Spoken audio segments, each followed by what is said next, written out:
peserta kajian yang berbahagia, insya Allah kita akan masuk ke kinti-kintian kita, yaitu ada nama Inspirasi Ramadan. Nah, pada sesi kali ini, kita masuk ke sesi Alumni Talk ya. Yang mana Alumni Talk ini merupakan salah satu dari 7 segmen webinar Inspirasi Ramadan pada rangkaian Semarak Ramadan 1446 Hijriah dari Masjid Al-Huriyah.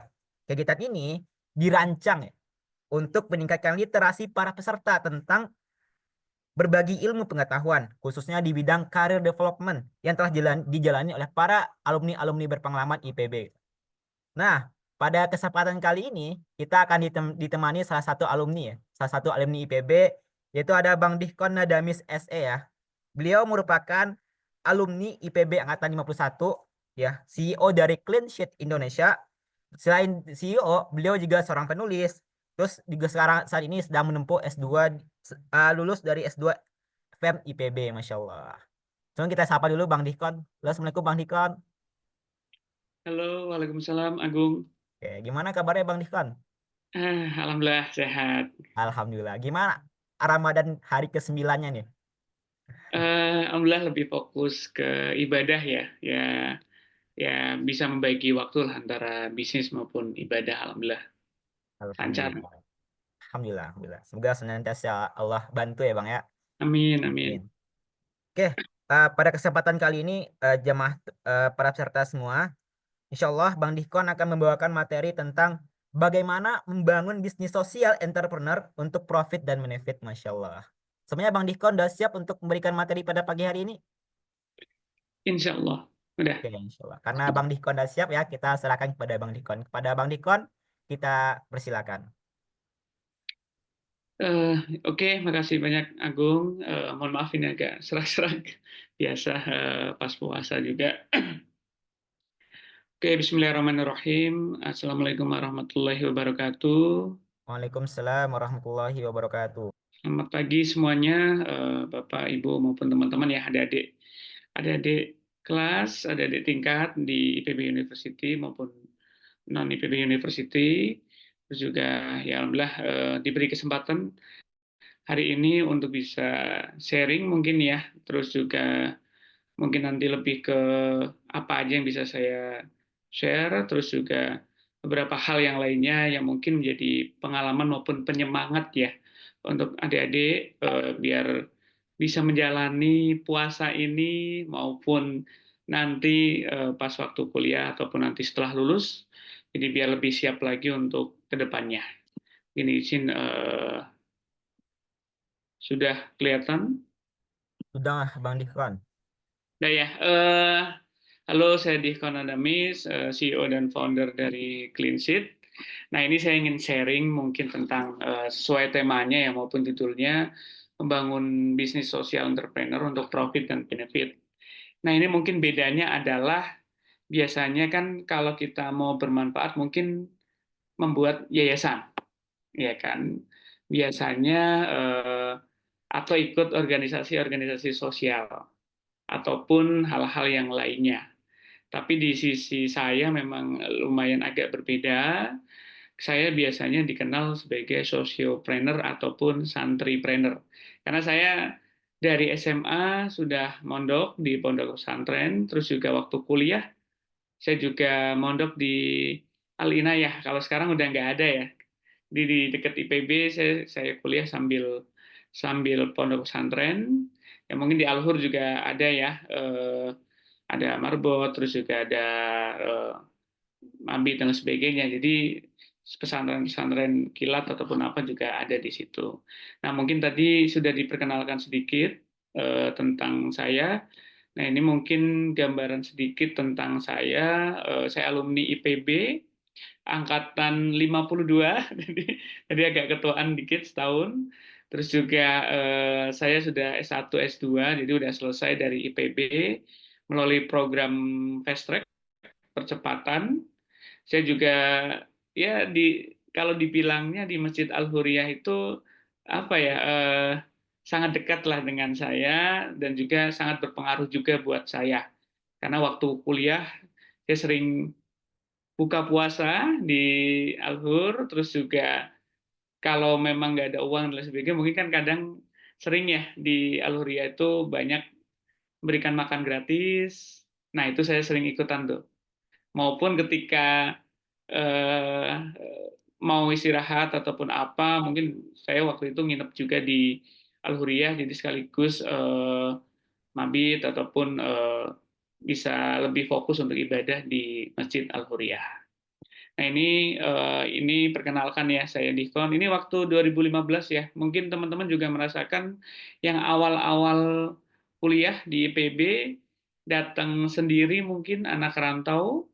Nah, ini saya Dikon asal Pekalongan, Jawa Tengah, penerima beasiswa bidik misi IPB, kalau sekarang KIP kuliah ya. Jadi terus juga mahasiswa Fakultas Ekonomi Manajemen, merantau ke Bogor sendiri. Ya, mungkin teman-teman juga merasakan kalau yang orang-orang desa, terus juga orang tua saya guru, ibu saya guru TK, dan bapak saya guru TPQ atau Taman Pendidikan Al-Quran, dan hanya lulusan sekolah paket. Jadi saya sekarang dulu juga ke IPB, kuliah tinggi-tinggi S1, S2 ya untuk membuktikan maupun bisa membanggakan orang tua saya biar mereka juga bangga bahwa walaupun hanya sekolah paket, walaupun hanya lulusan SD ataupun SMP SMA, tapi beliau bisa menyekolahkan anaknya sampai S2. Nah, ini tapi saya punya impian untuk sekolah lebih tinggi dan jadi pengusaha yang bermanfaat bagi banyak orang. Ini foto dulu jadul waktu saya di asrama sama teman-teman saya, terus juga 2015 juga sama. Ini pure foto di koin waktu itu. Nah, ini moto hidup saya, hidup bermanfaat dan seefisien mungkin. Mungkin teman-teman juga harusnya punya moto hidup ataupun apa yang menjadi pegangan teman-teman. Jadi ke depan itu akan lebih mudah untuk semangatnya, motivasinya. Saya di Kanadamis biasanya dikenal social entrepreneur atau santripreneur ataupun technopreneur karena memang bisnis yang saya jalani berbasis sosial dan teknologi. Lahir di Pekalongan 10 November 97, masih umur sekarang 27, jadi belum 30 ya. Jadi dari 2020 dari umur 20-an saya sudah mulai berbisnis. Terus juga alumni Masa Bidik Misi, CEO dan founder Cleanseed PT Cita Indonesia Bersih, Ketua Cleanseed Foundation ataupun Yayasan Cleanseed yang saya dan Cleanseed dirikan juga, penulis buku Bersih-Bersih Menyambung Harapan, nanti juga saya akan share. Ini juga saya sudah siapkan nanti buku gratis ya, yang memang aktif bertanya maupun mungkin mau konsultasi maupun tanya apa aja, itu nanti ada buku free, mungkin ini bisa menjadi semangat untuk teman-teman karena bisa untuk dibaca maupun nanti bisa dilihat seperti apa perjalanan saya, foto-foto dan sebagainya. Terus juga saya ikut program fast track S1 S2 ilmu ekonomi IPB, jadi 5 tahun S1 S2. Terus juga yang terakhir waktu itu 2020 narasumber langkah kecil untuk Indonesia di Kick Andy 2020 dan berbagai media nasional lainnya. Nah, mungkin ini juga beberapa achievement. Jadi dulu memang saya lumayan aktif ya sebagai mahasiswa karena eh, ya saya nggak pengen mungkin kuliah pulang aja, tapi saya juga pengen apa ya yang bisa saya cari, apa yang bisa saya dapatkan dari IPB, kuliah di IPB, karena juga ini nggak semua orang dapat kesempatan itu. Bisa kuliah gratis, dibiayai pemerintah, terus juga bisa ikut lomba-lomba di berbagai belahan Indonesia, karena waktu itu juga dibiayain sama IPB, mumpung di IPB. Jadi bisa ikut lomba-lomba dan dibiayai gratis, dan bisa ikut program-program yang skalanya nasional maupun internasional. Jadi teman-teman yang lagi berjuang, yang lagi kuliah, eh, fokus ke kuliah teman-teman, terus juga cari ilmu, cari networking, cari juga skill yang bisa membuat ciri khas teman-teman jadi apa ya? Ini udah pasti nih, ini udah tahu nih, ini pasti Dikon gitu. Misal tentang kebersihan ataupun tentang cleaning atau social entrepreneur, pasti orang langsung ngeh bahwa itu dikon. Nah, itulah yang perlu teman-teman eh, berikan ataupun cari personal branding teman-teman seperti apa. Nah, ini mungkin nggak tahu ya, nanti ada suaranya atau enggak, nanti dilihat aja seperti apa. Ini eh, video saya di IPB, dan juga ini saya setel dulu deh, biar Ini saya S2 itu masih bersih-bersih. Teman-teman yang lain pas waktu udah lulus, udah kerja apa kemejaan, terus dasian, saya masih ngepel, nyapu. Ya tapi ya itu proses, nggak masalah untuk kita jalan. Selain itu juga saya udah ngelakuin kayak puasa gitu. Kalau nggak ada uang ya saya puasa, terus biasanya buka di masjid Al-Hur. nah itu mungkin Saya apa ya? Saya makasih banyak untuk terutama dosen-dosen saya, terus juga ya tadi Masjid Al-Huria IPB dan juga IPB utamanya, karena dulu waktu saya nggak ada uang, dulu waktu saya masih terus berjuang, masih menemukan jati diri, mencari jati diri, saya berusaha untuk bertahan hidup dengan ya puasa, terus juga ya kalau nggak ada uang ya saya puasa seperti video tadi, karena saya juga nggak ingin merepotkan orang tua saya, ya gimana caranya bisa mandiri di saat waktu kuliah. Nah, untuk tadi mengawali membangun bisnis yang social entrepreneur dan ada profitnya, bisa bisa profit maupun ada benefitnya, harus saya pegang ada dua hal ini yang perlu teman-teman pegang terlebih dahulu ataupun temukan terlebih dahulu. Yang pertama adalah strong why ataupun alasan teman-teman kuat ataupun mengambil ataupun melakukan hal ini itu seperti apa. Mau membangun bisnis ini untuk apa? Itu harus teman-teman temukan terlebih dahulu. Kalau tadi saya kan selalu sampaikan bahwa strong why saya dulu ingin bermanfaat bagi banyak orang, saya dulu hanya ingin membantu saya untuk bertahan hidup maupun teman-teman saya yang membutuhkan sama seperti saya. Makanya dulu saya bersih-bersih di rumah dosen saya. Ngajak teman-teman saya, dapat uang, dapat eh, makanan, terus juga dapat relasi juga.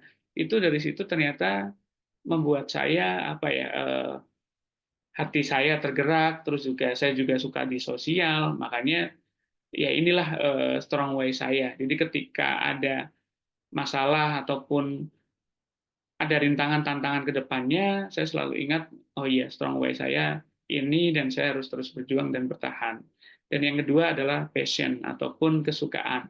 Kuncinya satu sebenarnya, kalau teman-teman ikut organisasi, kalau teman-teman ikut kerja ataupun membangun bisnis, kalau teman-teman ngerasanya walaupun capek ya dari pagi sampai malam, tapi teman-teman ngerasanya kayak nggak capek ataupun nggak kerasa, nah itulah passion.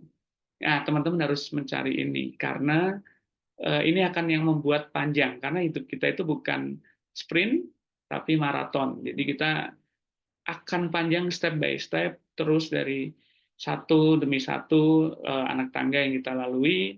Jadi teman-teman harus mempunyai passion di situ. Kalau saya ya passionnya di sosial, saya di bisnis clean sheet. Ini seperti clean sheet itu seperti it's my life. Jadi benar-benar hidup saya yang saya berikan, yang saya temukan untuk amal jariah saya nantinya. Nah, itulah teman-teman juga perlu mencari itu, apa strong way hidup saya, apa passion hidup saya. Karena mungkin strong way teman-teman orang tua ataupun untuk bisa mengumrohkan atau menghajikan orang tua, nah itu bebas, atau membuktikan ke semua bahwa saya bisa bermanfaat bagi banyak orang, ataupun paling utamanya adalah ya kepada Allah Subhanahu Wa Taala. Nah, inilah mungkin teman-teman kalau di IPB udah sering lihat ya, kalau kami memang kalau di saya ini bisnis sejak saya kuliah, jadi benar-benar fokusnya adalah bersih-bersih untuk membantu banyak orang. Mungkin di IPB, mungkin di Aluria, mungkin di tempat-tempat yang lainnya, Kebun Raya Bogor, maupun di jalan-jalan. Mungkin teman-teman kalau lihat, ini kebanyakan adalah anak-anak muda yang dia masih ada yang masih mahasiswa tapi kurang mampu secara ekonomi, dan juga anak-anak putus sekolah. Jadi kami memang fokusnya untuk membantu memberdayakan anak-anak muda untuk bisa bekerja dan melanjutkan pendidikan lebih tinggi lagi. Basisnya sosial dan teknologi, jadi bisa di-download di aplikasi Play Store maupun App Store. Semua penggunanya bisa melihat rinciannya, nanti juga akan pengembangan di artificial intelligence. Jadi harapannya eh, akan lebih mudah untuk membersihkan ataupun rumah, kantor maupun yang lainnya. Dan juga nanti akan ada banyak-banyak layanan yang lainnya yang bisa membantu merekrut lebih banyak orang lagi ataupun anak-anak muda. Nah, ini mungkin saya akan sharing yang tadi, ketika mau bangun bisnis, terutama di sosial akademis, ataupun apa ke depannya, teman-teman, ini mungkin yang saya lakukan waktu kuliah. Apalagi kalau mau bangun bisnisnya dari waktu kuliah, atau sejak semester 1 awal, ataupun di pertengahan, ataupun di akhir semester ya. Karena saya bangun bisnis Clean Sheet ini waktu akhir tahun ataupun akhir semester, tapi saya sudah mulai bisnis dari semester 1 atau ketika saya ke IPB. Karena kan saya harus terus mencari penghasilan tambahan dan sebagainya. Nah, yang pertama saya selalu bagi menjadi 4 kategori ataupun 4 tahun ala Dihkon. Tahun pertama saya namakan adalah tahun akademik, tahun kedua tahun organisasi, tahun ketiga tahun bisnis dan prestasi, dan yang keempat tahun skripsi. Jadi yang pertama saya fokus banget, kan IPB selalu, kakak tingkat saya selalu bilang ke saya waktu itu, tahun pertama itu bagusin dulu IPK-nya, karena di tahun-tahun berikutnya belum tentu bisa bagus, karena memang lumayan agak berat di masing-masing jurusan ataupun masing-masing departemen ya. Makanya di tahun pertama saya fokusnya hanya kuliah pulang asrama. Jadi kuliah pulang asrama. Udah itu aja tuh. Kuliah pulang asrama, belajar, udah gitu aja. Ya IPK lumayan tinggi, 3,7 ke atas. Jadi di awal sudah menabung dulu untuk IPK-nya. Ya mungkin ada beberapa orang yang bilang mungkin IPK kurang penting ataupun apa, tapi bagi saya ini menjadi jembatan kita untuk nantinya untuk baik melamar kerja ataupun dalam usaha juga. Jadi berpengaruh juga. Karena kalau dari nilai ataupun akademik, kita jadi tahu, orang lain jadi tahu seberapa keras, seberapa kerja keras kita untuk bisa mencapai nilai itu. Jadi bukan soal IPK-nya berapa ataupun apa, tapi fokusnya adalah ke gimana caranya untuk bisa membuktikan ke teman-teman ataupun ke orang tua. Karena orang tua pasti tahunya hanya IPK-nya berapa ataupun nilainya berapa. Kebanyakan seperti itu kalau di desa. Dan yang kedua, setelah IPK saya bagus, setelah saya nabung ilmu maupun kuliah pulang, akhirnya saya yang tahun kedua baru saya keluar dari zona nyaman saya, jadi kuliah rapat, jadi kura-kura. Tahun organisasi saya ikut 7 organisasi, 13 kepanitiaan, banyak yang saya ikuti karena saya tipe orang yang introvert, yang memang jarang melakukan hal-hal yang banyak ataupun ketemu orang. Makanya tahun kedua saya fokuskan untuk bisa ketemu banyak orang, belajar, rapat, organisasi. Jadi biar saya terbiasa untuk bisa berani ngomong di depan, bisa berani untuk berkenalan sama orang yang asing, dan juga bisa berani untuk percaya diri walaupun bukan dari keluarga yang punya privilege yang tinggi gitu. Jadi saya ikut banyak hal di sini organisasi. Jadi teman-teman jangan lupa juga ikut organisasi baik yang keagamaan, baik yang perkuliahan, akademik maupun yang lainnya. Jadi jangan lupa ikut organisasi. Yang ketiga, tahun bisnis dan prestasi. setelah skill saya, setelah saya percaya diri, setelah saya bisa ngomong ke banyak orang maupun berkenalan, saya fokuskan untuk mulai serius membangun bisnis saya. Dan saya fokus untuk menggapai prestasi-prestasi di IPB, baik untuk membahagiakan orang tua maupun tentunya untuk IPB juga.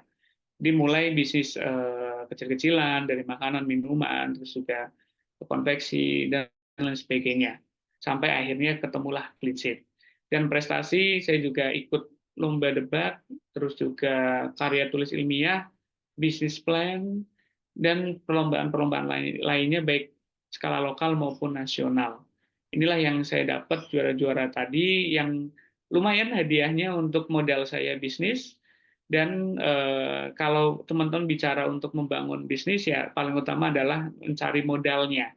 Modal bisa dicari dari mana aja. Kalau saya dulu dimulai dari hadiah-hadiah lomba maupun hadiah-hadiah hibah dari perlombaan ataupun dari pemerintah. Nah, itulah yang perlu teman-teman persiapkan. Jadi harapannya bisa lebih mudah lagi untuk kedepannya. Dan yang terakhir, tahun skripsi saya fokus skripsian, nggak ada organisasi lainnya lagi, jadi saya bisa lulus tepat waktu di 3,7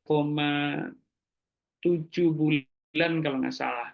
Jadi saya ikut wisuda yang pertama atau kedua, jadi kloter yang pertama atau kedua. Jadi karena orang tua pengennya ya lulus cepat, jadi harapannya saya fokus skripsi. Nah, disinilah sambil skripsi, saya sambil kuliah S2, karena saya juga percepatan.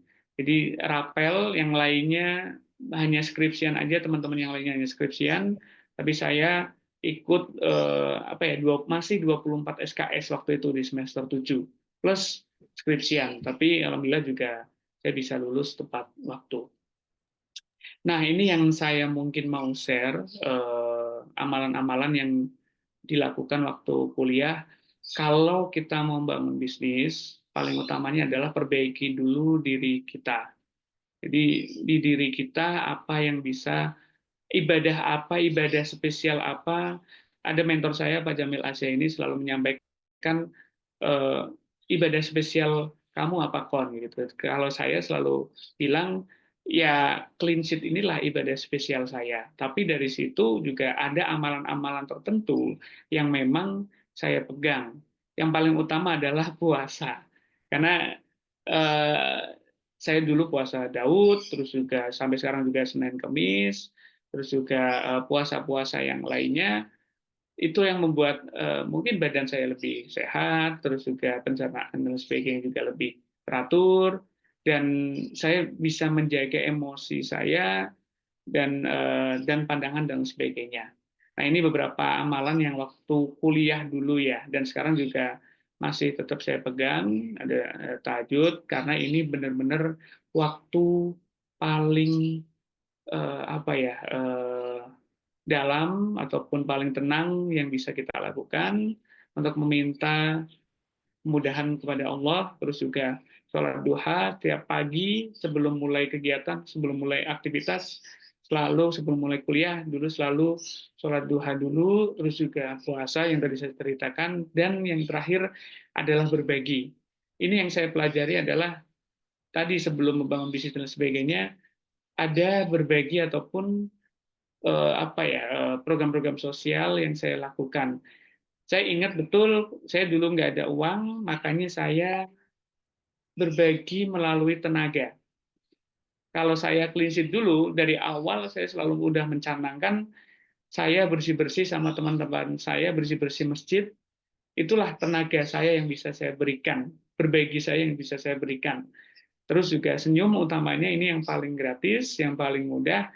Jadi jangan apa-apa kalau ketemu orang cemberut, kalau kalau ada masalah kelihatan, jangan. Jadi benar-benar kita happy, senyum, apapun yang terjadi di depan orang, ya kalau nanti pas sholat tahajud ataupun meminta kepada Allah, ya itu benar-benar mau nangis, mau apa juga nggak masalah.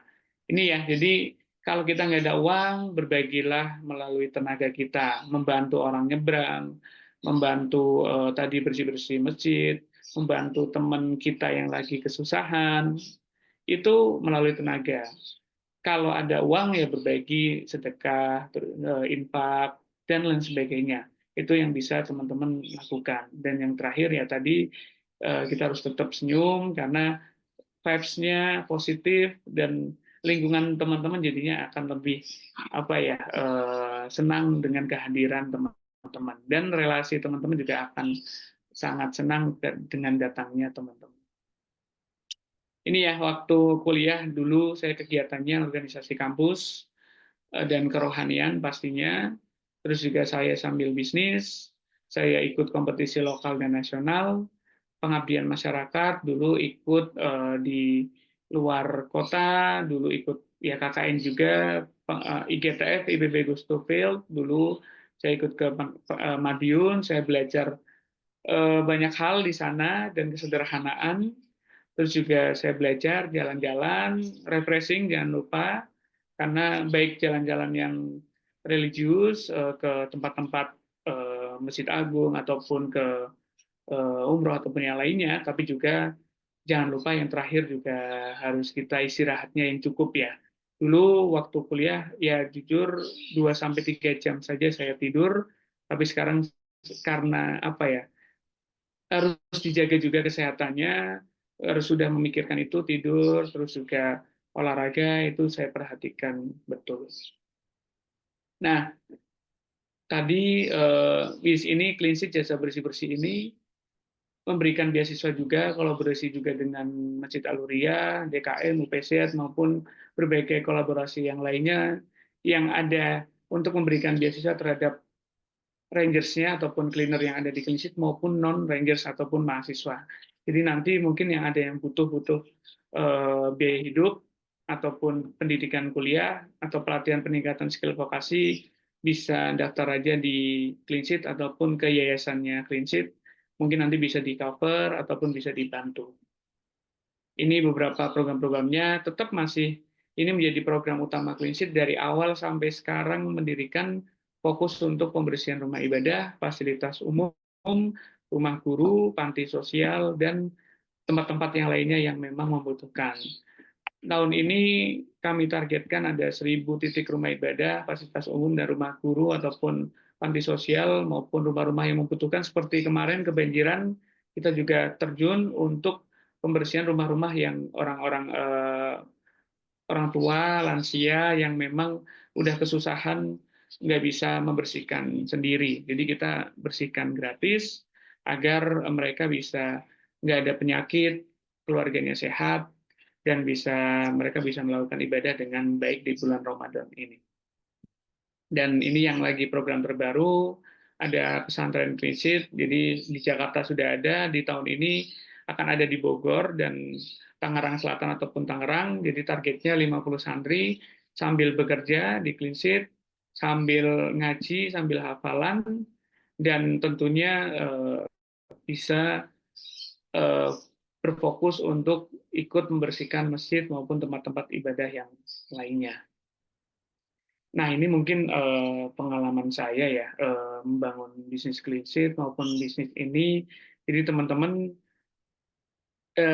saya nggak ada yang kebetulan di dunia ini, semua sudah ditakdirkan oleh Allah Subhanahu Wa Taala.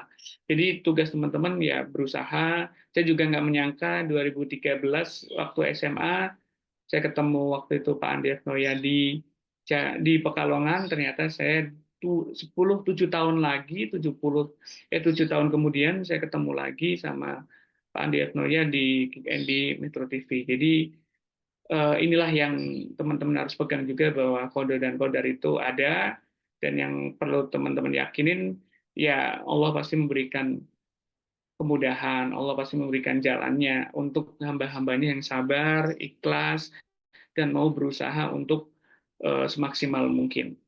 Ini mungkin beberapa tips aja. Saya salah satu orang yang percaya bahwa kehidupan seseorang itu sudah diatur oleh Tuhan. Tidak ada yang kebetulan dalam hidup kita. Nah, satu hari ternyata saya baru sadar pernah bertemu dengan seorang anak SMA di Pekalongan, Jawa Tengah. Coba kita lihat fotonya ini. Ini ketika saya menjadi duta baca Indonesia, keliling Indonesia. Nah, ketika saya sampai di Pekalongan, saya bertemu dengan anak SMA ini. Jadi sekian tahun kemudian, anak SMA itu sudah S2. Dan hari ini menjadi tamu saya, bukan urusan S2-nya, tapi apa yang dia lakukan sungguh luar biasa. Namanya siapa? Mari kita sambut Dikon Nadami. Nah, itu dari situ saya bisa belajar banyak hal bahwa doa yang mana, usaha yang keberapa, kita tidak tahu mana yang akan membuahkan hasil. Tugas kita di antara keduanya hanya satu, perbanyaklah.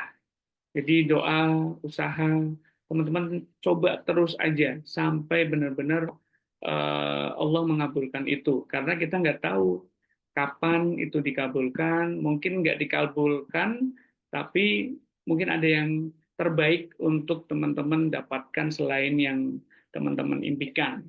Karena dari situ, dari pelajaran ini, saya banyak belajar bahwa sampai sekarang pun saya masih terus melakukan ibadah spesial saya, terus juga melakukan usaha-usaha semaksimal saya, dan terus coba bermanfaat bagi banyak orang, dan teman-teman juga harus mulai menemukan, mumpung di umur berapa ya, 18-an ya, 20-an lah, teman-teman perlu untuk menemukan tadi ibadah spesialnya, terus juga mungkin kalau memang mau jadi pengusaha, membangun bisnis, ya temukanlah bisnis yang teman-teman suka, teman-teman passion di situ, dan punya strong way-nya. Karena bisnis itu banyak bidang ya, ada yang food and beverage, terus juga ada fashion, ada jasa, ada teknologi, terus juga hal-hal yang lainnya di beberapa bidang. Jadi teman-teman harus perlu pelajari. Nanti makanya mumpung kesempatan ini, teman-teman harus aktif, dan juga nanti kalau memang butuh mentoring ataupun apa tentang bisnis maupun tentang pengalaman, nanti bisa chat aja WA saya, nanti saya share di akhir. Jadi harapannya teman-teman ada yang dampingin. Karena yang paling utama dalam bisnis, membangun bisnis adalah mentor. Jadi mentor inilah yang menjaga teman-teman agar nggak lari kemana-mana, dan kalau ada apa-apa bisa tanya ke mentornya. Sama dulu saya juga ikut di Alur, kan ikut mentoring, terus juga banyak relasi yang saya dapat. Nah, teman-teman juga sama, dalam bisnis juga butuh mentoring. Mau bikin bisnis yang sosial, mau bikin bisnis yang profitable, itu bisa kedua-keduanya. Yang penting saling menyeimbangkan satu sama lain. Nah, ini beberapa dokumentasi ya, bersih-bersih tempat ibadah, terus juga media yang meliput jatuh bangun di kembangkan di Clean Sheet, sampai banyak hal yang meliput maupun dapat menginspirasi semua anak-anak muda di Indonesia. Nah, ini mungkin buku novel saya tentang saya dan Clean Sheet, tentang perjuangan, diremehkan, pembuktian, dan cinta, ada di sini semua. Jadi nanti saya kasih free, nanti bisa diambil aja di DKM Aluriah ya, nanti saya kasih. Nanti yang tanya hari ini maupun aktif, ada 2 buku gratis untuk 2 penanya terbaik. Ini mungkin bisa menjadi teman-teman untuk sambil nyantai, sambil yang suka baca, ini bisa menjadi pembelajaran buat teman-teman. Nah, hari ini cuma saya ceritakan sedikit, makanya nanti bisa dibaca lebih lanjut di buku novel ini. Jadi banyak pelajaran Islami juga ada di situ. Jadi pelajaran-pelajaran hidup yang ada di Clean Sheet maupun di saya bisa teman-teman dapatkan semuanya dalam 5 tahun saya simpan di buku ini. Nah, ini yang paling utama yang saya pegang selalu, khairunas anfa'uhum linnas, sebaik-baiknya manusia adalah yang bermanfaat bagi manusia lainnya. Jadi kita nggak tahu ibadah kita, sholat, 5 waktu, dan sebagainya, apakah diterima oleh Allah Subhanahu Wa Taala. Tapi yang paling utama adalah kita harus mencari ibadah-ibadah spesial kita yang membuat kita berbeda dengan manusia-manusia, orang-orang yang lainnya. Karena dengan kita berbeda, maka Allah juga akan melihat kita melihat ciri khas kita, dan tentunya akan diberikan tempat yang terbaik di sisinya. Amin. Nah, ini mungkin yang terakhir, ini mungkin nanti bisa disimpan, mau WA saya, ini WA asli saya. Kalau mau konsultasi, mau tanya soal beasiswa, mau tanya soal membangun bisnis, mau di mentoring, saya selalu buka setiap habis subuh di hari tertentu itu bisa mentoring sama saya, ataupun bisa berbagi pengalaman ataupun hal yang lainnya bersama gitu. Dan terakhir, nggak ada yang instan. Ingat, nggak ada yang instan, nggak ada yang tiba-tiba langsung kaya, nggak ada yang tiba-tiba langsung sukses. Semua butuh proses. Terus tanam 3 hal ini ya: ilmu, skill, dan network dari sekarang. Karena ini yang 3 hal ini yang membuat saya bisa sampai sekarang. Dan yang terakhir, mungkin teman-teman harus temukan standar sukses teman-teman sendiri. Jangan berpandangan lihat media sosial pada flexing ataupun apa. Coba cari sendiri sukses menurut teman-teman itu apa. Mungkin ada yang sukses hidup di desa, tenang, sama keluarga, hidup tenang, itu mungkin sukses yang salah satu teman-teman yang impikan, nggak harus hidup di kota besar, kaya, terus juga pakai mobil dan sebagainya. Itu juga perlu teman-teman dalami juga, karena itu yang paling utama. Karena kita nggak bisa memakai standar kesuksesan orang lain, standar kesuksesan teman-teman ya ada sendiri. Mungkin bisa membaikkan orang tua itu udah cukup, itu merupakan sukses teman-teman juga. Jadi selalu percaya diri, jangan pantang menyerah, terus jangan menyerah, terus semangat, dan jangan lupa cari ibadah spesial teman-teman. Itu aja mungkin dari saya, kurang lebihnya mohon maaf. Wassalamualaikum warahmatullahi wabarakatuh. Waalaikumsalam warahmatullahi wabarakatuh. Insyaallah ya, teman-teman semua, tadi keren banget materi yang disampaikan oleh Bang Dikon ya. Bagaimana ternyata tadi dijelaskan ya strong way-mu apa, terus Bang Dikon juga jelasin pembagian waktu, karena Bang Dikon membagi waktunya ada fase-fasenya. Ada fase tahun akademik, ada fase tahun organisasi, ada fase tahun bisnis dan prestasi, sampai akhirnya skripsi, dan terakhir ada fasenya buat persiapan lulus teman-teman semua, Masya Allah ya. Terus tadi Bang Dikon juga jelasin ya, ternyata amalan kita tuh ngaruh banget gitu. Tadi juga jelasin Bang Dikon ya, amalan kamu apa gitu. Ya screenshot ini amalan saya, screenshot ini salah satu way saya gitu. Jadi dijelasin juga Bang Dikon juga sering tahajud, sholat duha dan sebagainya. Insya Allah semoga jadi motivasi ya buat kita semua jamaah dan peserta Zoom pada pagi hari ini, insya Allah. Mungkin dari para peserta Zoom ada yang ingin bertanya, mungkin boleh langsung raise hand aja teman-teman semua. Ya, ini ada dari kolom chat Bang Dikon, mungkin saya izin bacakan ya Bang ya. Dari Bang Randy Putra, gimana Bang caranya nemuin strong way? Gue cepet bosan sama semua hal. BTW gue agak mageran ya. Masya Allah. Ini dari Bang Randy Putranya. Beliau bingung cara nemuin strong way gitu. Gimana saran dari Bang Dikon gitu. Oke, Randy. Ini mungkin penyakit semua mahasiswa ya, mungkin ya. Mageran, terus juga bosenan. Nah, ciri-ciri pengusaha itu adalah bosenan sebenarnya. Nah, jadi ini mungkin Randy mungkin bisa jadi calon pengusaha ataupun membangun bisnis, karena memang saya juga sama ya. Saya dulu sebelum menemukan Strong Way itu ya mageran, ya pengennya tidur, pengennya belajar dan lain sebagainya. Nah, ketika saya menemukan Strong Way-nya, itu saya agak lumayan berubah tuh.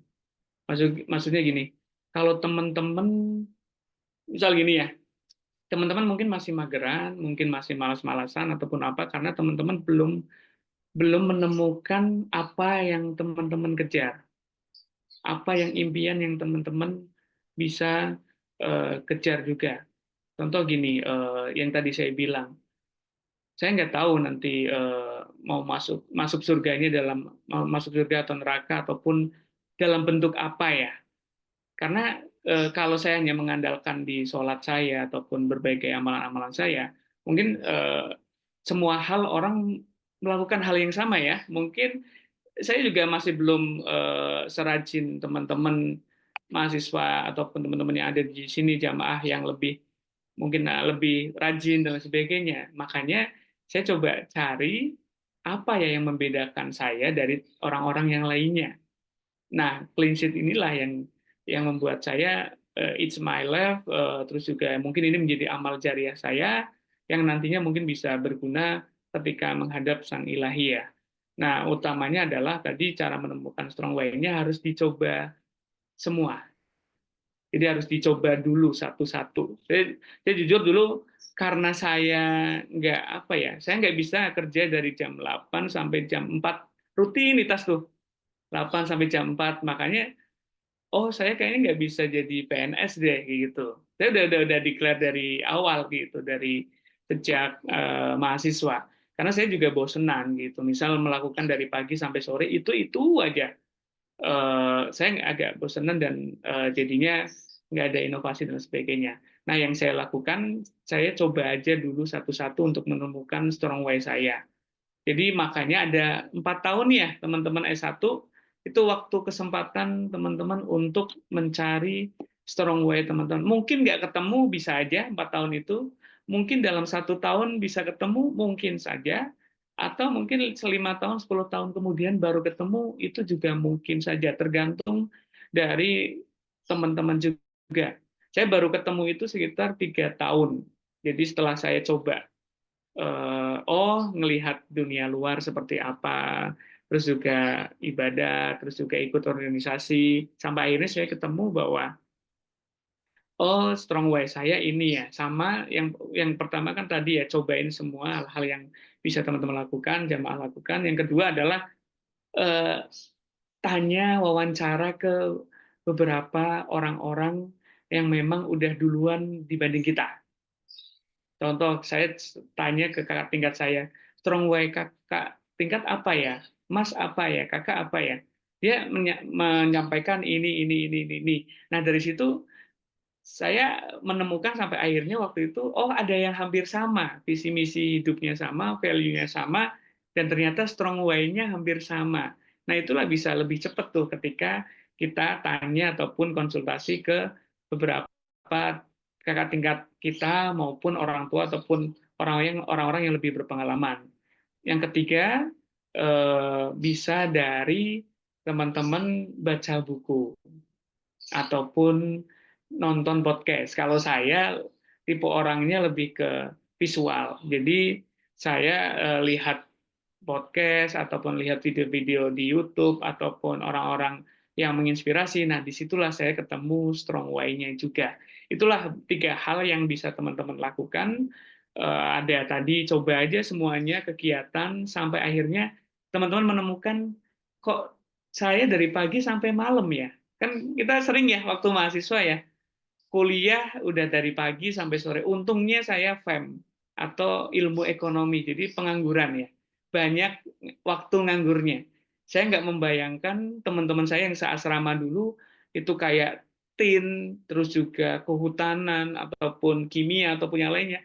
Yang udah pagi, sore, malam, laprak, dan lain sebagainya. Wah, saya nggak membayangkan waktunya habis untuk melakukan hal-hal itu. Ya, nggak masalah, jurusan kita kan beda-beda, tapi pengalaman kita bisa kita ambil dari situ.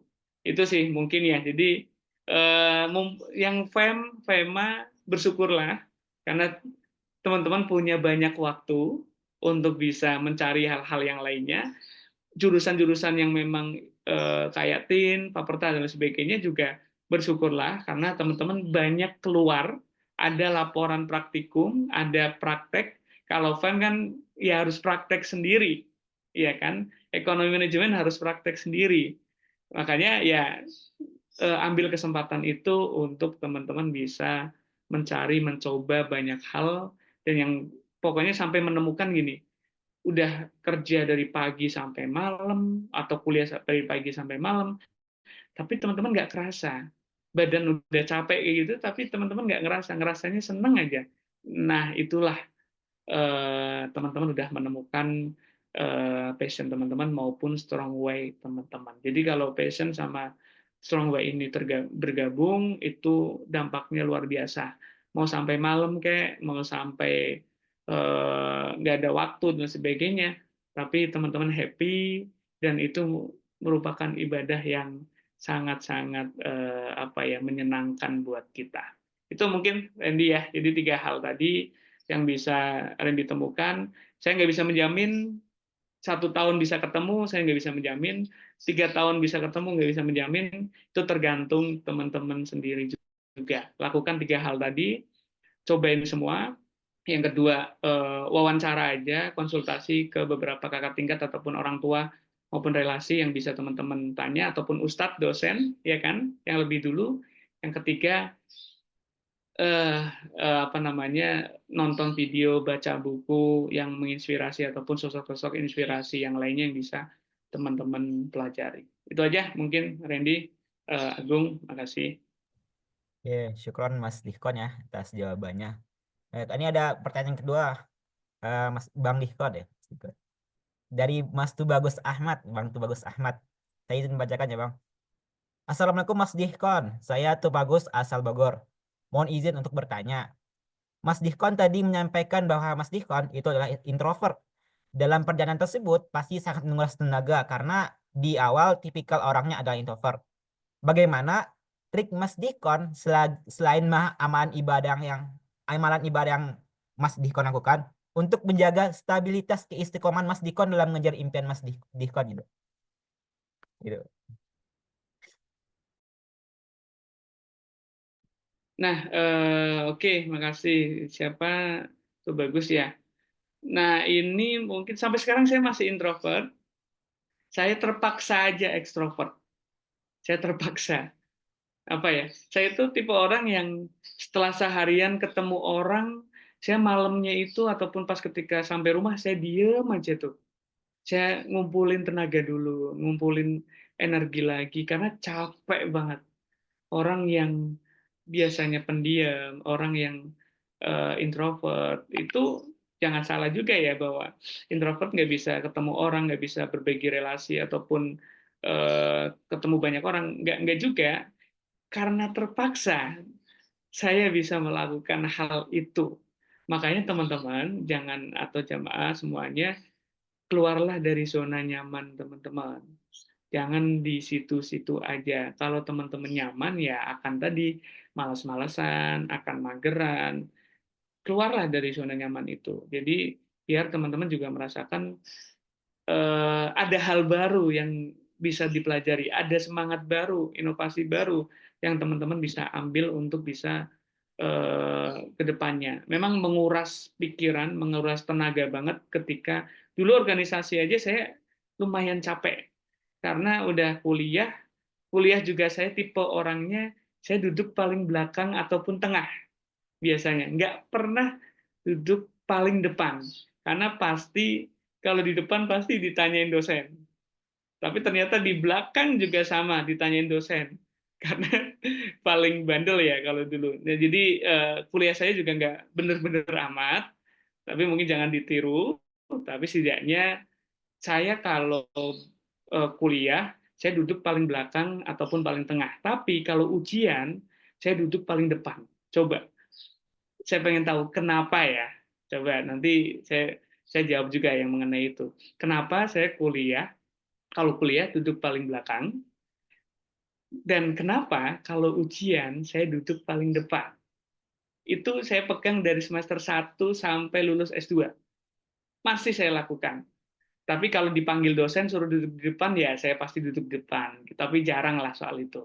Karena dosen itu kenal kita itu, kalau nggak bandel, ya kan, paling pinter. Nah itu kan 2 hal, nggak ada yang paling bodoh dikenal kan, agak jarang. Biasanya 2 itu, saya termasuknya yang paling bandel ataupun yang biasanya punya ciri khas lah gitu. Karena dulu waktu tidur saya juga 2-3 jam saja waktu kuliah.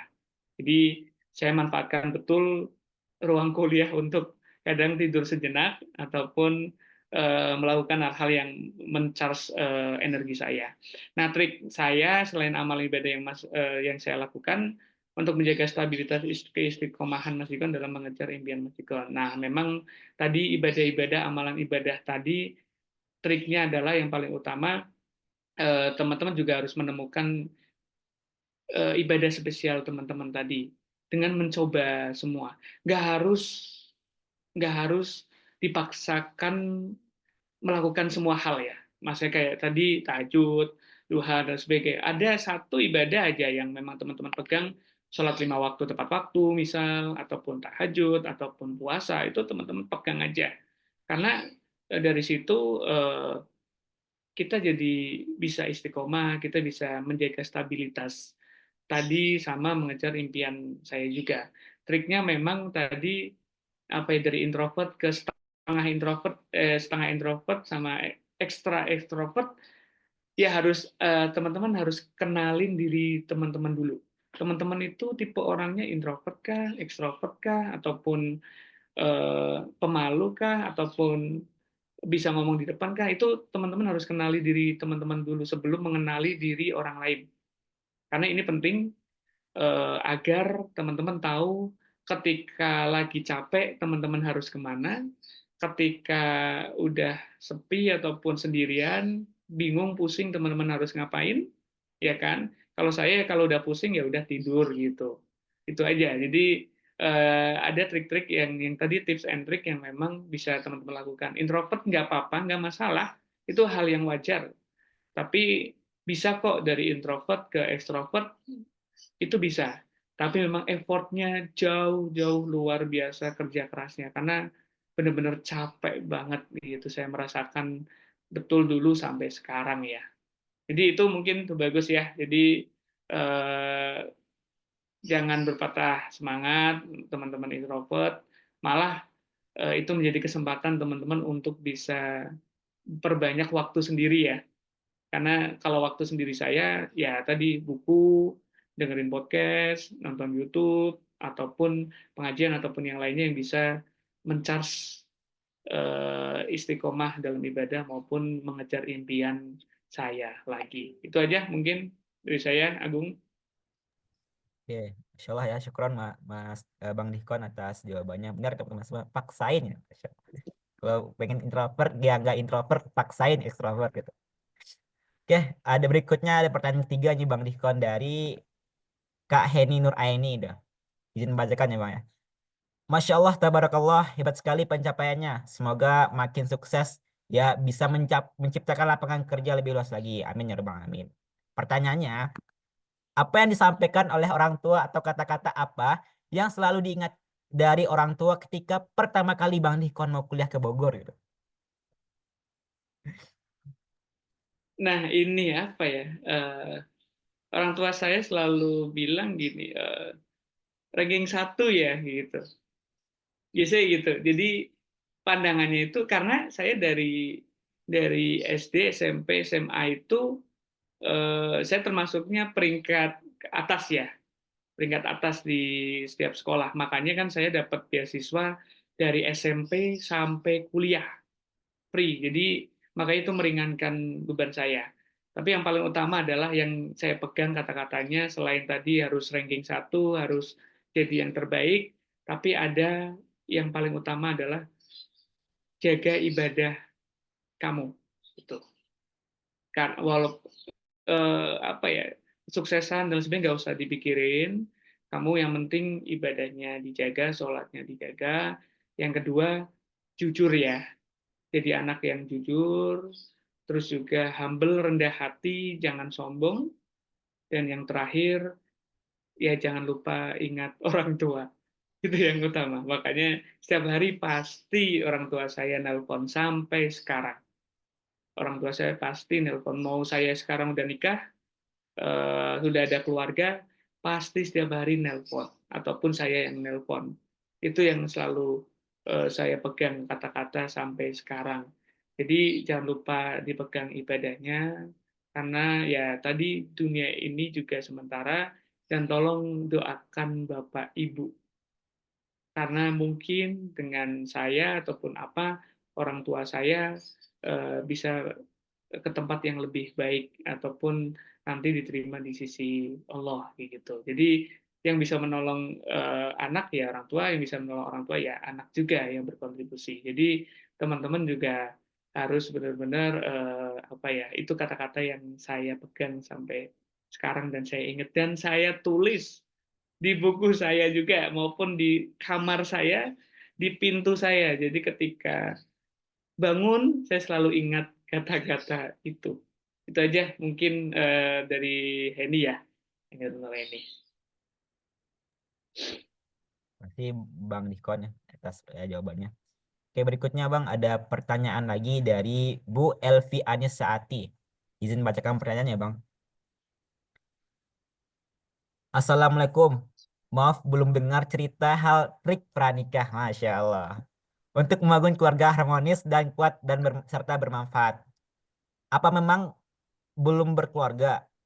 Jika sudah dan jika belum, mohon jelaskan strategi mendapatkan pasangan yang baik untuk jika kita ingin berbisnis. Jazakallah khair. Insya Allah ini pertanyaannya sangat bermanfaat nih untuk para mahasiswa. Oke, ini yang mau nikah muda. Apa ya? Saya udah berkeluarga, tapi emang baru 1-2 tahun yang lalu. Jadi saya nikah umur 25 sesuai target saya. Jadi 25 tahun saya nikah. Terus juga memang ya alhamdulillah ketemu istri yang luar biasa, yang support dan memang apa ya selalu menyemangati saya dan mau berjuang bareng-bareng gitu.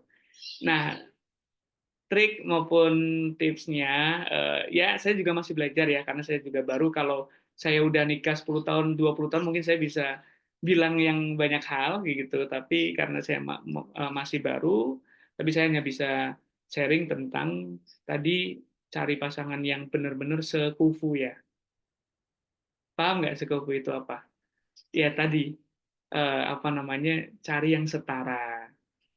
Jadi jangan yang terlalu jomplang banget. Misal kita keluarganya nggak begitu kaya banget, kita nikah sama orang yang kaya banget gitu. Oh itu jomplang banget. Bukan ke kitanya ya, tapi juga ke keluarganya. Nanti kan kita jadi nggak enak gitu-gitu dan terus juga kadang direndahkan ataupun apa. Tapi kalau sekufu bareng-bareng sekarakter mau mau bareng-bareng itu akan apa ya enak jalaninya. Mau bareng-bareng, mau berusaha bareng juga nggak masalah. Dan yang paling utama sebelum menikah adalah harus kalau ta'aruf ya, misal kalau ta'aruf saya ya ceritakan bahwa kita adalah pengusaha ataupun mau bisnis karena jadi pengusaha maupun yang misal profesional ataupun kerja itu sangat berbeda tantangannya. Pengusaha itu naik turunnya luar biasa. Jadi kadang kaya banget, kadang miskin banget itu, nggak ada uang sama sekali. Itu yang harus teman-teman share ke pasangan teman-teman nantinya.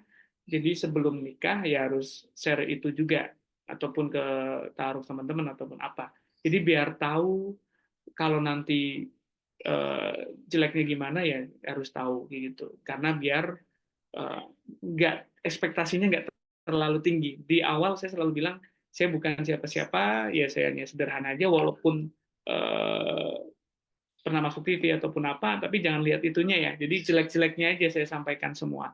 Apa-apa aja yang memang saya iniin saya sampaikan. Gitu sih. Jadi dan cari guru yang bisa mempersatukan kita. Ya, jadi ketika ada yang berantem, ketika apa, kita datang bareng ke guru kita. Aman itu, insya Allah. Jadi itu yang paling utama harus dicari ya. Jadi guru yang bisa apa ya, menyatukan kita ataupun ketika beliau bilang A, saya sama istri pasti nurut begitu. Karena beliaulah yang menolong kita, beliaulah yang memberi manfaat ataupun memberi wejangan ke kita. Itu ya mungkin Mbak Elvi maupun teman-teman jangan mikir pasangan dulu ya, yang masih mahasiswa ya, fokus aja kuliah dulu ya gitu. Ya, jangan mikir pasangan dulu, jangan mikir nikah dulu, fokus aja kuliah dulu. Nanti setelah lumayan ataupun apa baru nikah dan cari pasangan yang sesuai. Ya, itu aja mungkin. Oke, syukron Bang Dikon atas jawabannya ya, Insya Allah ya. Sekufu teman-teman semua, jangan sampai harga bedak istri kita sama dengan gaji kita deh, Masya Allah. Mungkin pertanyaan terakhir Bang di sesi ini dari Bang Muhammad Daud deh. Assalamualaikum warahmatullahi wabarakatuh. Izin bertanya, bagaimana benefit clean sheet yang dihasilkan dan apakah ada hubungannya dengan latar belakang pendidikan atau kuliah dan skill Mas Dikon gitu? Gimana? Oke, kalau benefit memang kalau di Clean itu fokus ke membuka lapangan kerja bagi anak-anak muda, terus juga sekaligus bisa membantu pendidikannya. Jadi kalau dilihat anak-anak Clean itu memang agak berbeda dari yang lain karena mereka itu punya motivasi bukan hanya soal mencari uang, tapi juga soal melanjutkan pendidikan. Makanya di kami ada program tadi pemberian beasiswa, terus juga apa namanya tadi ada pesantren clean sheet atau santri clean. Jadi untuk selain menguatkan di pendapatannya, tapi juga harus menguatkan di hatinya ataupun di amalannya ya. Jadi kalau itu sinkron, insya Allah akan kualitasnya akan lebih baik. Terus juga ya pendidikan ya hubungan latar belakangnya. Memang saya ilmu ekonomi. Jujur kalau nyambung ya agak jauh sebenarnya untuk nyambung ke ilmu-ilmunya, tapi ilmunya kepakai juga di setelah saya menjalani bisnis ini. Ya walaupun secara teori, secara rumus ataupun apa belum kepakai, tapi nyambung ke latar pendidikan atau kuliah saya. Jadi saya paham soal keuangan jadinya, terus juga karena dulu jurusannya ekonomi, saya jadi mengenal tentang Pareto Optimum ataupun hal-hal yang lainnya. Dan yang paling utama adalah ya FEM ekonomi punya banyak waktu untuk bisa mengeksplor lebih banyak lagi pengalaman di luar kuliah. Karena yang paling utama bukan hanya soal kuliah atau nilai baik, tapi juga tadi semakin banyak ilmu yang kita dapatkan, pandangan-pandangan baru, skill yang kita dapatkan, dan network yang kita temukan.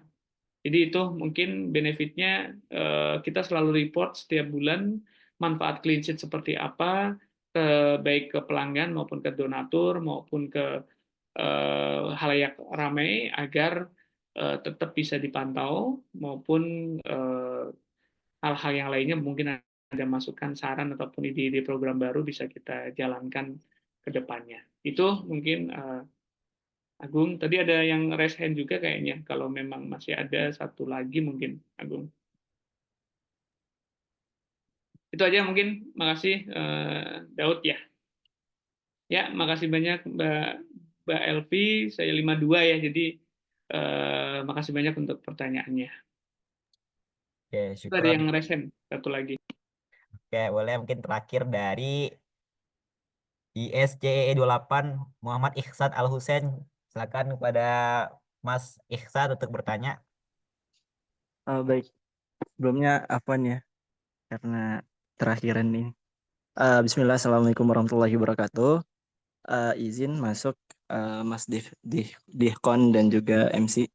Sebelumnya terima kasih atas kesempatannya. Di sini saya izin bertanya. Sebelumnya jujur mungkin saya sama ya kayak Mas Dihkon, seorang introvert juga gitu. Nah di sini saya ingin lebih ke meminta motivasi atau dorongan dari Mas Dihkon sih. Lebih ke saya tuh dulunya masih belum ada ketertarikan dengan bisnis. Bahkan ketika saya awal mulai di IPB, itu kayak ngira sepertinya bisnis ini bukan passion saya gitu. Tapi setelah saya udah hampir 4 tahun lah di IPB dan sekarang kan semester 8, ketertarikan dengan bisnis itu mulai muncul gitu. Mulai muncul karena banyak saya melihat teman-teman saya yang mulai memulai ketertarikan mereka dengan bisnis, adanya ide-ide dan konsep dari mereka, dan juga banyak di antara mereka juga action, membuat saya iri dan juga kayak apa ya, merasa tergerak buat melakukan hal yang sama dengan mereka gitu. Tapi di sini saya masih belum punya ilmu, bahkan satu pun sepersen pun belum punya ilmu tentang bisnis gitu, tapi udah punya niat gitu Mas. Nah kebingungan ini saya masih bingung gimana caranya agar saya tuh benar-benar kuat atau lurus pengen berbisnis gitu Mas. Karena kalau saya pantau juga sih banyak banyak banyak tantangan ya kalau misalnya kita terjun ke bisnis. Yang saya pantau tuh kalau misalnya kita udah mulai ada niatan bisnis yang mungkin hal yang perlu kita siapkan itu kan mental. Mental gimana caranya kita bisa menerima nantinya risiko kegagalan dan juga ide-ide dan konsep-konsep bisnis yang harus kita siapkan itu. Itu saya masih bingung di sananya Mas. Dan juga ketika ide atau konsep bisnis pun udah ada, bisa aja ide dan konsep itu masih belum bisa berjalan karena tidak adanya modal gitu. Nah, saya bingungnya di situ gitu. Mungkin dari Mas Dihkon bisa memberikan motivasi atau dorongan kepada saya atas kebingungan saya yang udah mulai tertarik ingin berbisnis tapi masih bingung itu mau mulai dari mana dulu. Apakah saya harus mulai dengan meningkatkan mental saya dulu untuk bisa nantinya menerima kegagalan yang ada, atau saya coba untuk belajar yang mungkin yang disarankan oleh Mas Dikon tadi ketika sesi materi harus mempunyai mentor gitu. Itu Mas.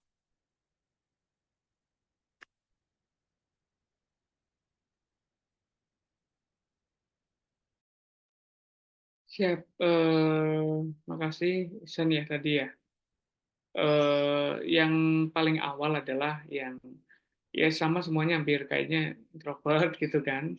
Tapi dulu saya juga sama ya. Maksudnya saya belum ada ketertarikan untuk bisnis, saya juga nggak ada. Saya pengennya kan orang tua saya pengennya jadi dosen ataupun PNS lah. Kan itu idaman semua orang tua ya, hampir semua yang di desa pasti menginginkan anaknya jadi dosen ataupun PNS gitu. Nah, yang bisa tadi lakukan adalah yang tadi introvert, kan tadi udah ada dorongan ya dari teman-teman ya. Nah, bisa melakukan adalah yang pertama gabung ke komunitas usaha ataupun komunitas mahasiswa wirausaha kah, ataupun ikut kegiatan-kegiatan yang berbentuk usaha kah, itu harus diikutin. Karena lingkungan mempengaruhi kita. Kalau kita sering berkumpul sama contoh karyawan-karyawan, ya nanti kita akan ikut ke sana. Tapi kalau kita sering berkumpul dengan orang-orang yang berpandangannya mau buka bisnis ataupun mau berbisnis, itu akan ikut juga ke sana. Jadi lingkungan teman-teman mempengaruhi masa depan maupun pemikiran teman-teman juga. Jadi itu yang perlu, kan mungkin ada ya di Al-Luhur mungkin ya santri-santri trainer ataupun apa mungkin, ataupun teman-teman yang Islami tapi peduli mau bikin bisnis dari awal dari mahasiswa, itu juga mungkin ada gitu. Apalagi program-program IPB kan banyak ya tentang pendanaan mahasiswa bisnis ataupun apa. Yang paling utama adalah untuk mau dan kuat menjadi mau membangun bisnis adalah yang pertama yang perlu dibenahin dulu ya, mindset kita dulu. Percuma ada modal, percuma ada ilmu ataupun skill, tapi kalau mindset kita, pola pikir kita masih belum benar, itu akan nggak bakalan berhasil.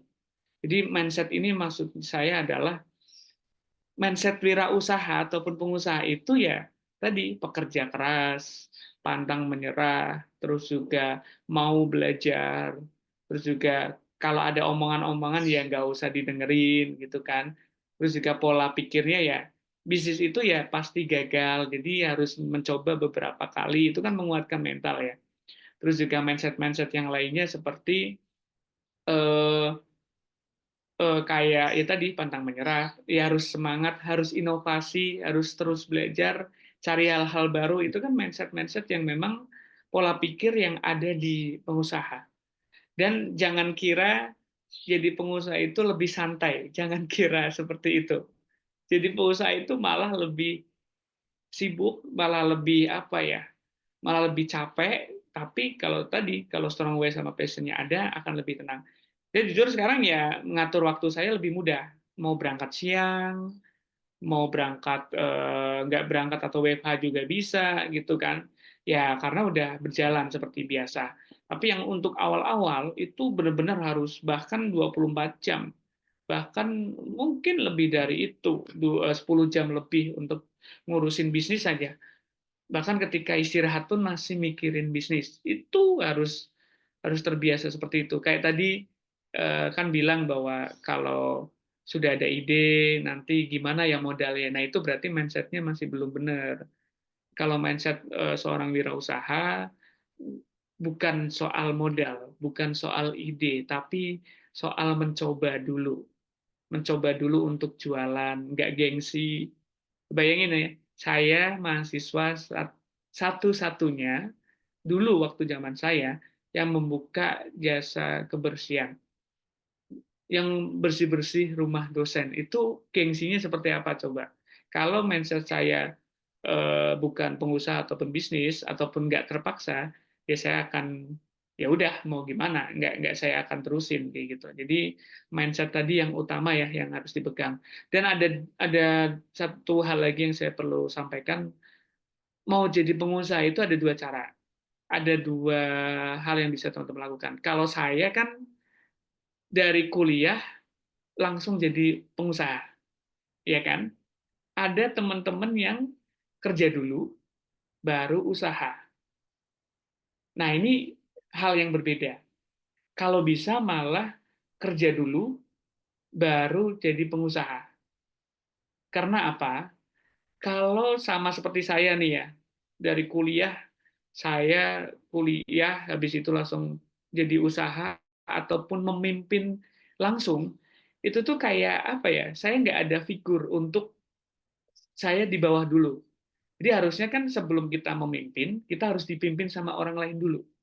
Mau bosnya galak, mau pemimpinnya rese, ataupun nggak bagus, ya kita harus mengikuti, follow the leader, ya kan? Tapi saya kan langsung ya dari kuliah langsung memimpin orang, langsung membuka bisnis, tapi itu juga nggak masalah. Itu bisa menjadi cara teman-teman juga untuk mengawali itu karena tapi jalurnya lebih sulit jalurnya karena kita harus belajar lebih keras lagi, harus merekrut ataupun ada relasi lebih banyak lagi karena itu akan lebih sulit mencari modalnya, terus juga hal-hal yang lainnya. Jadi yang tadi saya bilang bukan hanya soal modal ya. Misal gini teman-teman, kalau mau bisnis tapi mindset-nya belum siap, kalau saya kasih 100 juta juga pasti bingung. Mau bisnis apa ya? Gitu. Mau ini apa ya? Saya mulai klisit dari uang 100.000. Dari uang 100.000 saya yang dulu waktu awal mulai bersihin rumah dosen. Jadi bukan soal modal. Modal bisa dicari dari hibah, dari hadiah, dari nyari uang kemana kayak gitu. Itu bisa. Tapi yang nggak bisa kita pegang adalah ya yang kita harus pegang teguh adalah mindset kita harus benar dulu, harus kumpul sama mentor-mentor, harus punya mentor bisnis, harus punya mentor agama, harus punya lingkungan yang mendukung dulu karena kalau enggak pasti teman-teman akan diomongin gini biasanya ya kan gagal gitu kan makanya kerja aja nggak usah bisnis gitu nah itu tuh udah muncul-muncul tuh biasanya ya. Nah, tapi kalau kumpulnya sama-sama yang mau bisnis, mau pengusaha, semangat, wajar kok gagal gitu. Mulai lagi aja bisnis yang lainnya. Ayo kita bareng-bareng deh. Nah, gitu kan beda ya. Yang satu mendown mental kita, yang satu menyemangati kita. Nah, itu harus dipegang teguh juga. Itu ya, mungkin ya dari saya. Coba tebak yang tadi ya, terakhir. Tadi kan ada 2 buku. Nah, kenapa saya kalau kuliah ya, duduk di paling belakang atau tengah lah maksimal, tapi kalau ujian saya duduk paling depan. Coba mau di kolom komentar kayak mau langsung raise hand deh. Nanti saya ada rezeki, saya kirim GoPay deh untuk 2 penerima 50.000 50.000. Lumayan kan buat teman-teman. Nanti kasih ke ini ya panitia ya. Nanti saya kirim GoPay-nya. Ya, mangga. Coba kenapa saya duduk paling belakang? kalau kuliah, tapi kalau ujian saya duduk paling depan gitu. Nah ini mungkin jadi enggak mau di kolom komentar mau apa jawab aja asal juga nggak masalah. Sama juga ini saya udah kirim Instagram saya. Nanti kalau ada pertanyaan lainnya yang bisa teman-teman sampaikan, chat aja, DM aja. Terus juga kalau mau lihat video-video saya yang berbagi, sharing, inspirasi ataupun apa, bisa ke Instagram ataupun TikTok saya. Oke, supaya nggak dipanggil dosen ya pasti kalau di belakang. Tapi di belakang juga dipanggil juga sih. Ketika yang lainnya juga ribut ya kan di belakang biasanya ribut itu.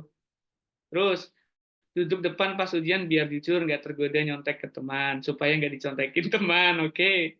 Kalau ujian di depan nggak akan ditanya atau diperhatiin dosen. Iya juga sih ya. Saya baru nyadar juga ya. Oh iya iya benar-benar.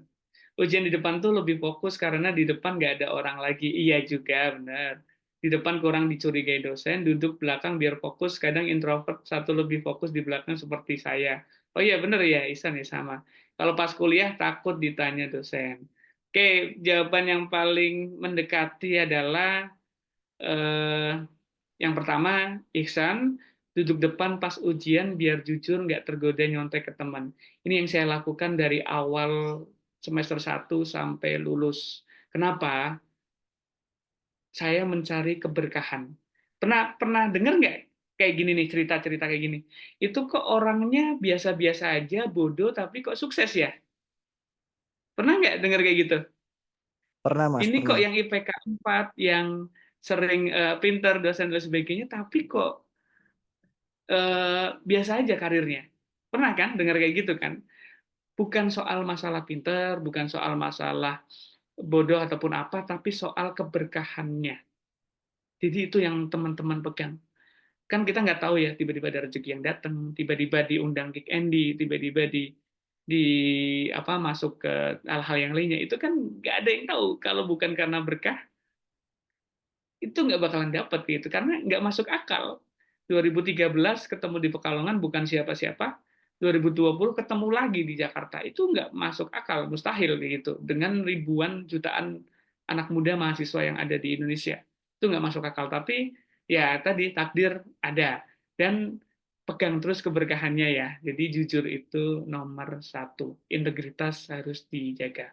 Ya kenapa nyontek itu ya tadi nggak berkata pun apa ya misal gini kalau saya prinsipnya saya mau nilainya jelek mau nilainya bagus saya ya nggak apa-apa itu nggak masalah makanya saya duduk di depan ya karena tadi saya nggak mau nyontek dan nggak mau dicontekin paham nggak ya kan kalau di depan mau nenggor-nenggor saya juga minta ini wah depan saya pengawas gitu nggak berani dia ya kan jadi lebih tenang lebih tentram dan juga kita terhindar dari apa ya tadi contek menyontek lah dan sebagainya memang di IPB ketat gitu tapi saya lihat masih banyak yang seperti itu nggak tahu ya sekarang ya kalau dulu di saya masih banyak gitu ada yang bawa contekan kecil lah kalau waktu SMA saya masih melakukan itu kalau masih SMA kadang masih melakukan. Tapi kalau pas kuliah saya udah teringat, oh ya keberkahan nomor satu itu yang saya lakukan. Oke, terus yang lebih fokus ujian di depan, jujur di depan pas ujian supaya tidak terdistrasi dan tidak dicontek teman. Oke, ya Agung ya saya kasih nanti ya. Jadi Ihsan sama Agung. Terus juga tadi yang buku paling Bu Elvi mungkin saya akan kasih saya kirimkan paling nanti kirim alamatnya aja nanti saya kirimkan melalui pos terus juga nanti ya pokoknya saya pesan aja teman-teman mumpung masih muda yang masih mahasiswa tolong jaga kepercayaan orang tua teman-teman yang yatim ataupun yatim piatu ya tolong jaga kepercayaan orang tua yang udah meninggal jadi ingat keberkahan itu nomor satu makanya tadi harus jujur ya pelan-pelan aja nggak bisa langsung nggak nyontek nggak bisa pelan-pelan aja nggak masalah pelan-pelan oh sekali oh nyonteknya dikit pelan-pelan pelan-pelan pelan-pelan akhirnya nggak nyontek sama sekali ataupun jujur sama sekali nilai itu nggak masalah teman-teman jelek berarti kalau nilainya jelek berarti teman-teman nggak belajar Iya kan? Berarti teman-teman harus belajar. Saya bukan tipe orang yang pintar, tapi saya tahu cara memanfaatkan orang yang pintar. Nah, gitu. Jadi teman-teman harus belajar itu. Saya bukan orang yang pintar, bukan IPK yang 3 atau mendekati 4 bukan, tapi saya bisa memanfaatkan orang yang pintar. Jadi ketika udah selesai kuliah, walaupun saya tidur misal di belakang ataupun istirahat, saya minta catatan teman saya untuk saya pelajari setelah kuliah. Dan ada pesan dari bapak saya yang ngena banget, kuliah itu gini kata-katanya, kamu itu nggak usah belajar malamnya, kamu fokus aja belajar waktu kuliah atau ketika penyampaian dosen. Jadi malamnya nggak usah belajar lagi ketika kamu udah paham materinya waktu dosen ngasih tahu. Jadi sebelum sebelum kuliah, teman-teman pelajari dulu materi yang akan teman-teman atau dosen sampaikan. Setelah pas kuliah, teman-teman dengarkan ataupun waktu tidur, kalau saya dulu kecapean banget, ya saya dengerin juga waktu tidur gitu. Terus juga yang terakhir setelah setelah misal pas waktu kuliah juga nggak bisa dengerin ataupun nggak paham, tanyalah ke teman yang pinter ataupun minta catatannya. Karena dari situ saya yakin nggak perlu belajar pun, besok mau ujian, dadakan, ataupun apa, teman-teman pasti udah paham untuk mengerjakan itu. Itu aja mungkin ya, saya mohon maaf apabila panjangan, tapi saya sangat senang bisa berbagi ke teman-teman. Nanti kalau ada apa-apa, chat aja DM ataupun WA. Kalau mau konsultasi tentang bisnis, di Yayasan Cleanseat juga ada memberikan hibah kepada mahasiswa-mahasiswa yang punya bisnis, terutama yang bisnis sosial yang berdampak, nanti akan didanai free gitu. Dari 5 juta, dari 1 juta sampai 10 jutaan. Dan plus mentoring, plus pembukaan pasarnya. Itu aja mungkin Agung, makasih banyak teman-teman semua jamaah. Terima kasih banyak untuk waktunya, tetap semangat, jaga kesehatan, jangan lupa ya tetap puasa, jangan siang-siang, jangan makan, jadi tetap jaga istiqomahnya untuk berpuasa sampai akhir Ramadan. Itu mungkin. Wassalamualaikum warahmatullahi wabarakatuh. Waalaikumsalam warahmatullahi wabarakatuh. Insyaallah ya, syukron jazakallah khair kepada Bang Dihkon atas inspirasinya pada pagi hari ini. Masya Allah banget. Saya sebagai pendengar ya Bang ya, termotivasi nih Bang. Pengen bisnis, pengen lakukan hal-hal yang mungkin dulu nggak terpikirkan oleh saya. Kayak takut lah, inilah dan sebagainya. Dan mungkin dari para jamaah juga ngerasain ya, dari para peserta Zoom kali ini, ternyata kita bisa loh, asalkan kita mau untuk berikhtiar teman-teman semua itu. Dan tadi jangan lupa buat pembagian waktu, temuin strong way kita apa sih? Kita mau ngapain sih di sini? Kita ikut ini buat apa sih gitu? Terus pembagian waktu dan sebagainya. Semoga Allah lancarkan usahanya Mas Dikon, rencana-rencana Mas Dikon dan sebagainya. Dan kita para peserta Zoom juga Allah bantu, Allah lancarkan, Allah eh, mudahkan segala yang kita rencanakan. Amin ya rabbal alamin. Oke, mungkin tadi buat Bang Ihsan Al Husain, Bu Elvi, mungkin bisa ya nanti langsung DM aja terkait hadiahnya kepada di Instagramnya Bang Dihkon ya. @Dihkon Nadamis itu.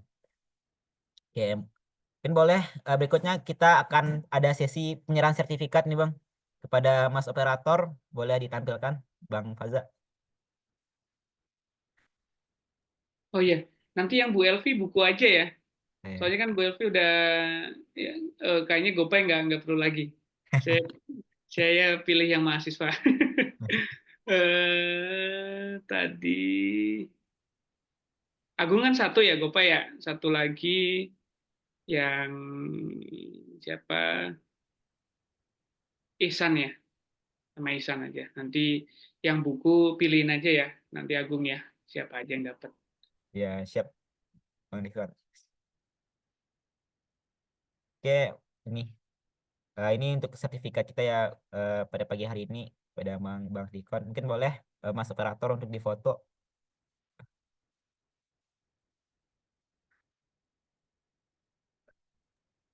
Oke, hitungan 3. 1, 2, 3. Oke, udah. Sip. Syukron jazakallah khair pada Bang Fazan telah membantu menyerahkan sertifikat pada pagi hari ini. Oke, kita ada sedikit informasi teman-teman semua sebelum ditutup pada jamaah semua. Alhamdulillah IPB lagi melakukan kegiatan IPB Peduli Santunan Anak Yatim ya. Insya Allah akan ada unit wakaf dan dana sosial IPB dan seluruh unit kerja kembali menggelar kegiatan IPB Peduli Santunan Anak Yatim 2025 dengan periode penghimpunan donasi 10 Februari sampai dengan 14 Maret 2025 dan pendistribusiannya insya Allah akan dilaksanakan pada tanggal 17 sampai 21 Maret 2025.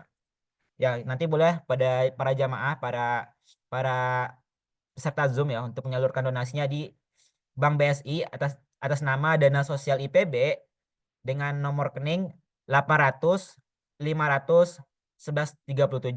Ya, jangan lupa untuk tambahkan 01 pada digit terakhir nominasi. Setelah itu, nanti bisa isi link konfirmasi di ipb.link/konfirmasi santunan yatim 2025. Semoga dengan santunan ini Allah sebagai langkah kita ya untuk memberkahkan hidup kita ya hendaknya, amin bang amin. Oke, berikutnya akan Masjid Al-Huriyah juga melakukan kegiatan MBG dan MSG ya. Program makan berbuka gratis dan makan sahur gratis ya. Alhamdulillah kita telah menyalurkan 7.300 makan buka gratis dan 2.700 paket makan sahur gratis. Alhamdulillah rabbil alamin ya. Nah, bagi teman-teman, bagi para jamaah semua, bagi para peserta Zoom semua yang ingin ikut berdonasi bisa langsung berdonasi ya di Bank Syariah Indonesia atau Bank BNI itu dengan nomor rekening 0160 043929 dengan nama DKM AHKS ya.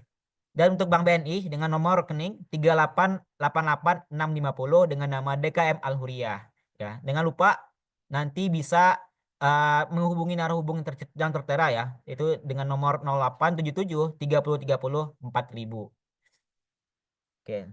Informasi terakhir, insya Allah pada esok harinya Semarak Masjid Al-Huriyah akan mengadakan kembali kegiatan Semarak Ramadan 1446 Hijriah ya. Dengan narasumber insya Allah nantinya ada Bapak Dr. Insinyur Heri Ahmad Sukira, Sukira MSc AGR. Beliau merupakan dosen Fakultas Peternakan IPB. Nah, insya Allah pada esok harinya ini akan ada dengan topik, beliau akan membawakan topik inovasi produk kesehatan berbasis tanaman telur ya. Nah, itu untuk informasi pada pagi hari ini. Semoga kegiatan ini bermanfaat bagi kita semua, menambah amal ibadah kita dan membuat kita lebih termotivasi di bulan mulia ini hendaknya. Amin ya rabbal alamin. Oke, itu yang bisa yang bisa sampaikan pada pagi hari ini. Semoga Allah jaga kegiatan kita, Allah berkahi kegiatan kita hendaknya. Amin ya rabbal alamin. Kita tutup dengan istighfar 3 kali. Astagfirullah, astagfirullah, astagfirullah. Sampai jumpa di esok harinya. Assalamualaikum warahmatullahi wabarakatuh.